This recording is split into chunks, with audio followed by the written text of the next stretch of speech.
Boa tarde, irmãos. Eu sou o Vinícius e nós temos falado aqui durante essas lives sobre as mentiras que atraem, heresias que arrastam multidões, falsos ensinos que levam pessoas ao engano. Então nós temos usado como texto base o texto de 2 Pedro, capítulo 2, versículo 1. E diz o seguinte: assim como no meio do povo surgiram falsos profetas, assim também haverá entre vós falsos mestres, os quais introduzirão dissimuladamente heresias destruidoras, até o ponto de renegarem o soberano Senhor, que os resgatou, trazendo sobre si mesmos repentina destruição. Então, uma heresia, ela destrói não só a pessoa que está ensinando o erro, mas também as pessoas que dão ouvido a isso. E nós, servos de Cristo Jesus, precisamos nos posicionar segundo as Escrituras para combater esses falsos profetas, esses falsos ensinos que são ensinados e levam pessoas ao engano. Então, irmãos, dando prosseguimento, nós temos falado durante essas lives sobre essas mentiras que enganam. E vamos continuar falando sobre alguns outros ensinamentos que são atuais e que levam pessoas ao engano. Então, o primeiro desses ensinamentos que eu queria falar com os irmãos é a teologia da prosperidade. São muitos os coaches que dizem que se você seguir a Deus, você vai ser rico, você vai ser cheio de carros, de Ferraris, de Lamborghinis, do que você quiser. Basta você seguir a Deus. Mas, irmãos, perceba como isso é mais humanismo, hedonismo, do que, de fato, bíblico. Hedonismo significa busca pelo prazer. Humanismo também ensina que o homem está no centro. Então, teologia da prosperidade, irmãos, é recheado de humanismo, hedonismo, de coisas que colocam o homem no centro, para que o homem é quem seja satisfeito. Mas perceba, o homem foi criado para a glória de Deus. É Deus quem é o centro, irmãos. Deus é quem deve ser glorificado, não o homem. E perceba, eles usam muito a história de Israel para defender que, se você buscar a Deus, você vai ser abençoado de forma financeira. Mas, para a igreja, irmãos, isso não é uma realidade. Israel foi, sim, abençoado de forma material. Nós podemos lembrar, por exemplo, da promessa de Deuteronômio capítulo 30, onde Deus promete uma terra para Israel, promete um território para Israel. Ali o território de Jerusalém, de toda a Palestina, pertence a Israel e vai ser entregue no milênio. O milênio vai trazer o cumprimento dessa promessa que Deus fez para Israel, uma promessa material. Só que a igreja não recebe, irmãos, promessas materiais. A igreja recebe bênçãos espirituais. Vejam comigo o texto de Efésios, capítulo 1, versículo 3, que fala o seguinte: bendito Deus e Pai de nosso Senhor Jesus Cristo, que nos tem abençoado com toda sorte de bênçãos espirituais nas regiões celestiais em Cristo. Então, olha só, nós somos recheados com toda sorte de bênção espiritual. Então, para a igreja, são bênçãos espirituais, irmãos, não materiais. E isso é interessante porque sempre que você se sentir incapaz, sempre que você está com dificuldades na sua vida cristã, está com dificuldades no seu relacionamento com Deus, lembre-se, uma vez salvo em Cristo Jesus, você tem toda sorte de bênção espiritual. Você tem toda sorte de bênção espiritual. Então não tem desculpas para você não melhorar a sua vida com o Senhor. Você não tem desculpas para viver uma vida infrutífera. Você tem toda sorte de bênção espiritual nas regiões celestes em Cristo. Então, irmão, busque ao Senhor, porque de fato você não tem forças, você precisa de Cristo. Então, a teologia da prosperidade ensina isso, que você é capaz, que você pode fazer as coisas, mas a Bíblia diz que você precisa de um Salvador. Você precisa do Senhor Jesus. Então, irmãos, percebam que a teologia da prosperidade é um ensino antibíblico, é um ensino que corre contra as Escrituras, é um ensino que vai contra as Escrituras. Outro ensino também é a astrologia, signos. Você é quem você é porque o seu signo é de peixes, por exemplo. Você é uma pessoa estressada porque você é de Capricórnio. Então, irmãos, tomem cuidado com esse ensino. A Bíblia, ela fala sobre signos do zodíaco, sabia? A Bíblia, ela ensina sobre constelações, sobre estrelas. E perceba, a Bíblia ela tem a resposta para todas as coisas. Basta apenas sabermos como procurar essas respostas de forma saudável nas Escrituras. Então, abram comigo as suas Bíblias no livro de Jó, no capítulo 38. Vamos ler os versículos 31 e 32. Livro de Jó, capítulo 38, versículos 31 e 32. Como eu falei, a Bíblia fala sobre signos do zodíaco e nessa passagem que nós vamos ver isso. Diz o seguinte, Deus falando no capítulo 38, tá bom? Ou poderás tu atar as cadeias do 7 estrelo, ou soltar os laços do Órion, ou fazer aparecer os signos do zodíaco, ou guiar a ursa com os seus filhos.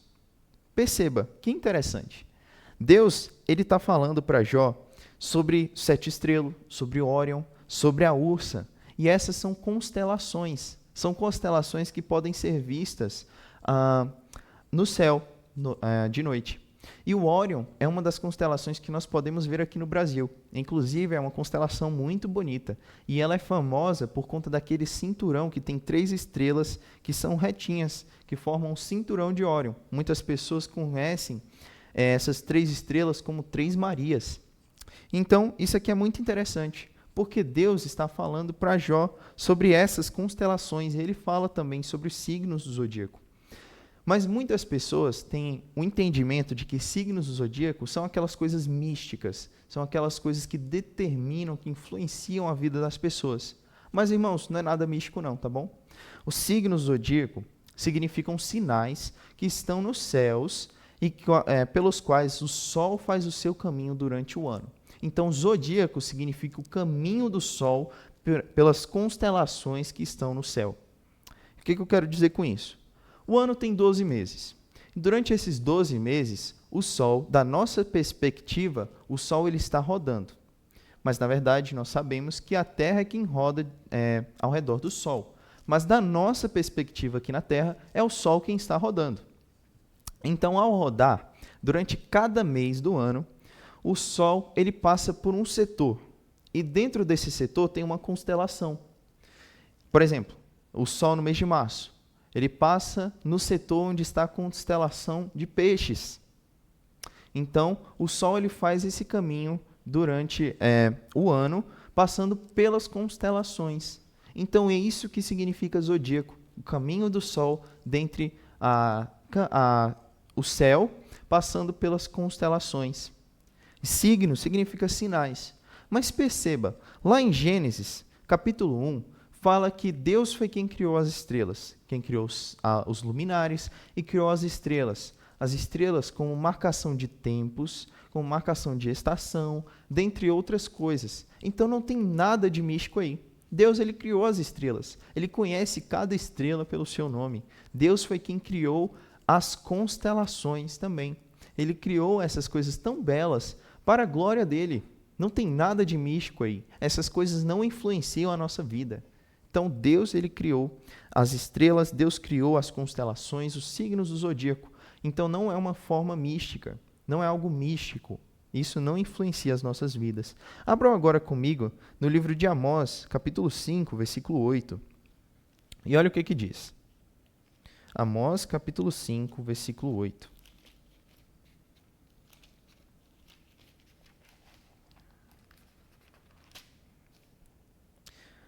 Diz o seguinte: procurai o que faz o 7 estrelo e o Órion, e torna a densa treva em manhã, e muda o dia em noite, e o que chama as águas do mar e as derrama sobre a terra. Senhor é o seu nome.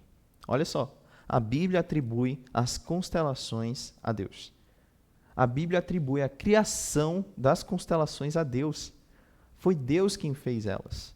Então, irmãos, a astrologia é um erro gravíssimo, é uma heresia, uma mentira que deturpa as Escrituras, é uma mentira que leva as pessoas para longe de Deus, é uma mentira que atrai as pessoas e que engana elas.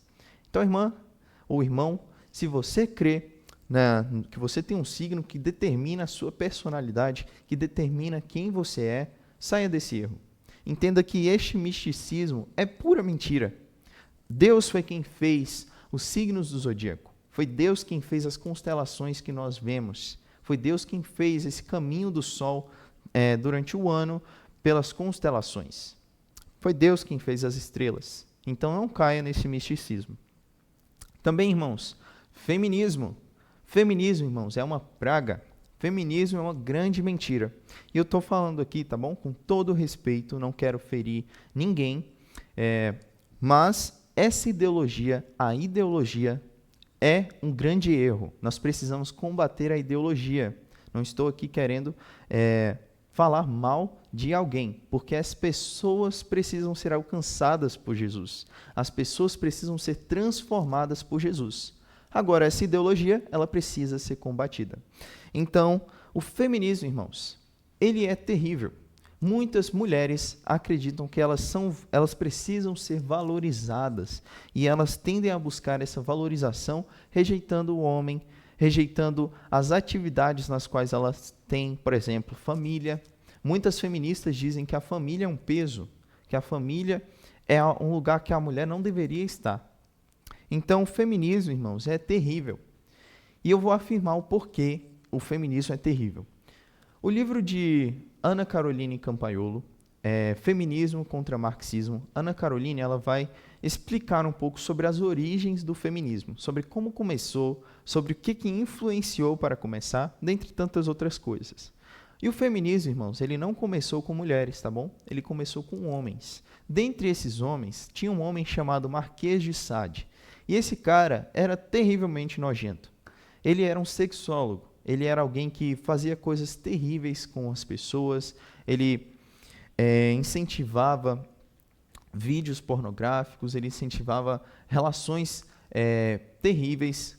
E dentre algumas coisas que ele fez, ele escreveu alguns livros. E em um dos livros, ele tem a seguinte fala, que a mulher é um objeto para o prazer do homem, é um objeto libidinoso, que a mulher é um objeto para satisfazer o homem. Perceba, um dos fundadores do feminismo dizia que a mulher é um objeto sexual. E hoje em dia, mesmo com as cortinas fechadas, aquela aparência bonitinha, dizendo que as mulheres precisam ser valorizadas, o feminismo prega que a mulher é um objeto sexual. Minha irmã, não caia nessa mentira. Minha irmã, não caia neste falso ensino. Você é valorizada, mas não pelo feminismo. Você é valorizada por Deus. É Deus quem te valoriza. Deus criou a mulher de uma forma especial, irmãos. Deus criou a mulher de forma maravilhosa. Abram comigo, por favor, Gênesis capítulo 2, versículo 18. Diz o seguinte: Disse mais o Senhor Deus, não é bom que o homem esteja só. Ou seja, tinha aqui um problema. Deus ele tinha criado todas as coisas. Só que ele criou o homem e ele mesmo falou, não é bom. Olha só que interessante, é o próprio Deus quem fala, não é bom que o homem esteja só. Sendo que Deus, na criação das outras coisas, ele sempre falou, muito bom, é bom, é bom. E na criação do homem e da mulher, ele falou, é muito bom. Então aqui, no versículo 18, fala que não é bom que o homem esteja só. Então tinha um problema aqui, o homem não estava completo, faltava alguma coisa para o homem. E aí, Deus ele fala, far-lhe-ei uma auxiliadora que lhe seja idônea. Perceba, isso aqui é muito importante. Deus ele fez a mulher para ser uma companheira do homem, para suprir essa área que estava em falta do homem. O homem estava só, ele precisava de alguém ao lado dele. Ao lado dele. Então, a mulher, ela foi feita para estar ao lado do homem, para ser uma companheira dele, para ajudar ele nessa falta em que ele estava de ter alguém. O homem estava só. Ele precisava de alguém. E Deus fez esse alguém para ele, a mulher. A mulher foi uma criação para abençoar a vida do homem. Perceba, Deus ele criou a mulher de uma forma especial. E aqui, a palavra utilizada para a mulher, uma auxiliadora, é a mesma palavra utilizada para Deus. Lá no livro de Salmos, Deus é chamado de meu auxiliador, meu auxílio.